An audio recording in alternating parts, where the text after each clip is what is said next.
Bonsoir, ça va bien, c'est comment? Ici, on est au Niger. On est au Niger, la jeunesse souffre vraiment des manques d'emploi.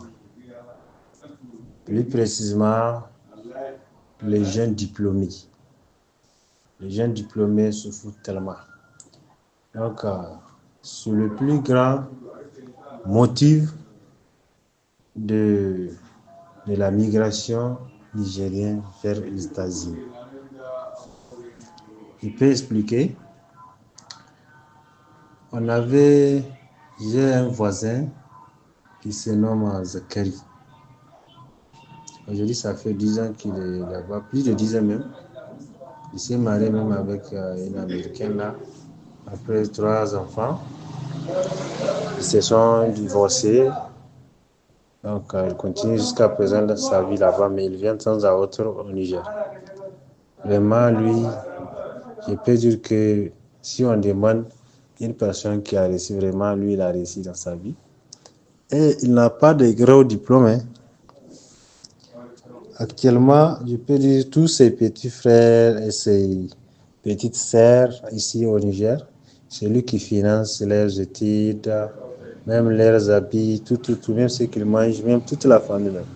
Je peux dire que toute la famille, c'est lui qui gère. Donc ça, c'est juste un exemple. Et aussi, j'avais une cousine, lui aussi, son mari se trouve actuellement aux États-Unis, c'est un Nigérien. C'est un ancien, lui aussi n'a jamais été à l'école. Jamais été à l'école. Actuellement, il est là-bas. Je peux dire qu'aujourd'hui, au Niger, il finance beaucoup des entreprises ici. Il a des maisons, des grandes maisons qu'il construit pour mettre au logement ici au Niger. Et ses enfants aussi, il a profité pour faire des documents pour ses enfants. Et aussi, ils ont quitté le Niger. Donc vraiment ici, dans notre vie, dans notre milieu, on souffre trop. Donc ceux qui ont des diplômes souffrent. Alors on ne parle même pas à ceux qui n'ont jamais été à l'école. Il y a tellement de problèmes. Parce que si tu as un diplôme, si tu ne connais rien de l'administration, tu ne connais personne de l'administration, c'est-à-dire parents, amis et connaissances, comme c'est notre terme, vraiment, même le fait d'avoir un stage, c'est tout un problème ici, dans notre pays. Il y a tellement aussi la corruption, la connaissance, l'égoïsme, l'ethnocentrisme, le racisme, tout ça là, ça englobe. Et notre démocratie a un souci, parce que c'est lui qui a le pouvoir, c'est lui qui a la démocratie. Raison pour laquelle ici les diplômés souffrent trop. Si tu ne connais personne, vraiment, c'est pas la peine. Tu ne trouves rien. Donc, on est obligé, certains qui ont des idées, ils sont obligés d'entreprendre.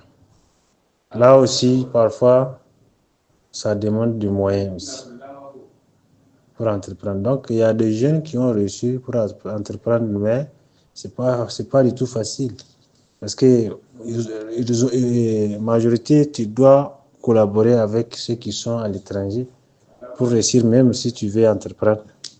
Donc, c'est là aussi, ça nous motive encore de quitter le pays pour aller chercher la vie ailleurs. Vraiment. Et personnellement, ici, moi-même, j'ai fait l'autorivisa, je pense, en 2020. J'ai tout fait, mais ça n'a pas marché. Et quand on lance à déposer l'autorivisa, c'est-à-dire même là, toute la famille ils vont te souhaiter de bonne chance, parce qu'ils savent bien que c'est l'avenir que tu cherches, parce qu'ici, l'avenir n'est pas garanti pour nous. Même si tu es diplômé, plus diplômé, même si tu as des doctorats, professorats, quoi là. Là, il faut être dans les trois familles là. Dans les trois mots, la famille, parents, amis et connaissances. Parce que ici, Si tu ne connais rien, tu ne connais personne, même le fait d'avoir quelque chose à manger, c'est un problème. Un grand problème même. Et ça motive aussi les parents, lettrés qui n'ont pas beaucoup de moyens, aident leurs enfants à quitter le pays. Ils vont aller voir les organisations des migrations. Donc, les sociétés, il y a des entreprises pour qui garantissent la migration. Et aussi, c'est de l'argent. Hein. Donc, il y a des parents qui se sacrifient pour que leurs enfants quittent pour aller ailleurs. Ici au Niger, on peut dire que les pays occidentaux financent nos gouvernements pour empêcher la migration. Mais c'est impossible. Impossible. Parce que pour nous, la vie n'est pas garantie. On souffre trop dans toutes les villes. Même si on a lancé un recrutement, on va dire qu'on veut une seule personne. Une seule personne, tu peux avoir 300, 500, 700 candidats, des diplômés. Par exemple, on peut demander un niveau secondaire, mais vous verrez, le niveau universitaire dépose leur dossier. On veut une seule personne aussi. Vous voyez? Ça aussi, ça motive beaucoup d'étudiants, beaucoup de gens de quitter le pays. Surtout les étudiants, ils cherchent des bourses, ils cherchent des visas étudiants pour quitter le pays. Et ils profitent avec ça. La majorité des Nigériens que moi je connais, s'ils quittent le pays pour aller à l'étranger, par exemple aux États-Unis, c'est fini. Toute la famille sera contente. Vraiment. Et lui aussi, si on ne l'a pas chassé, il va rester là-bas, il va faire sa vie, tout. Même s'il vient à la maison, il continue à aller. Parce que toute la famille va rester. Pas lui seul. Pas lui seul. Donc ici, d'une façon générale, en Afrique, on est obligé d'aller vers les pays occidentaux comme les États-Unis.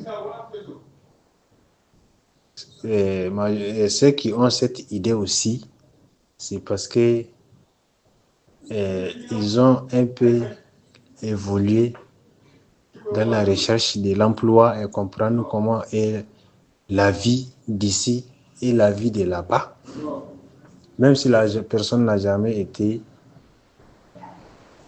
même s'il n'a jamais été aux États-Unis, on regarde les films, les livres, on lit les documents, on lit les réseaux sociaux.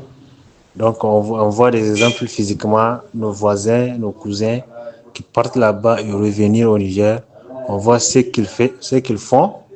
Donc nous savons bien que vraiment là-bas c'est plus mieux que chez nous. Donc on est obligé, on n'a pas le choix, C'est la situation même qui impose. La situation impose, on est obligé de quitter nos pays pour aller chercher le bien aux côtés des Occidentaux là-bas. Il n'y a pas un seul Nigérien, même si c'est un ministre, il souhaite que ses enfants partent là-bas avoir des nationalités, ou bien même si la personne n'a pas une nationalité, son enfant doit aller vivre aux États-Unis. Regardez, un ministre, même le président. Donc, peu en plus forte raison, le fils d'un pauvre. Donc, vous voyez? C'est ça, il y a une différence. Les pauvres, on ne demande même pas. On ne demande même pas s'il veut aller là-bas ou il ne veut pas. Parce que quand on regarde le statut des autres qui, donc, qui souhaitent s'intégrer, qui souhaitent aller là-bas, aux États-Unis, nous les pauvres, c'est avec plaisir. C'est avec plaisir. Nous allons décider de quitter. Par exemple, moi aujourd'hui, même si c'est demain, j'aurai l'opportunité. Si je refuse d'aller même, oh, la famille n'accepte pas. Ils vont m'obliger de quitter. Donc, c'est pas facile. C'est pas facile en Afrique. Il faut que les Occidentaux doivent patienter de nous, doivent nous accepter. Nous devons vivre ensemble. Même si cela explique beaucoup de moyens, beaucoup de sacrifices.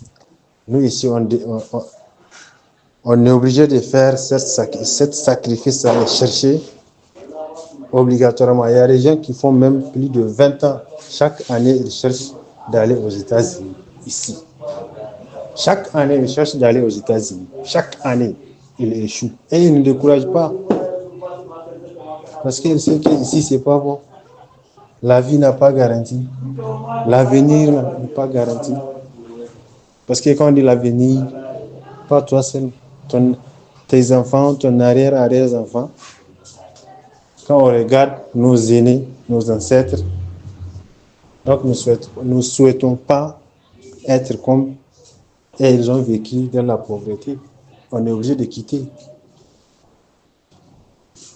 Donc ici, c'est au Niger. Là-bas, c'est aux États-Unis. Toute la jeunesse de mon pays, même le fils du président, comme je vous ai dit, s'il a eu l'occasion, il va aller là-bas. Il va aller là-bas. Merci beaucoup.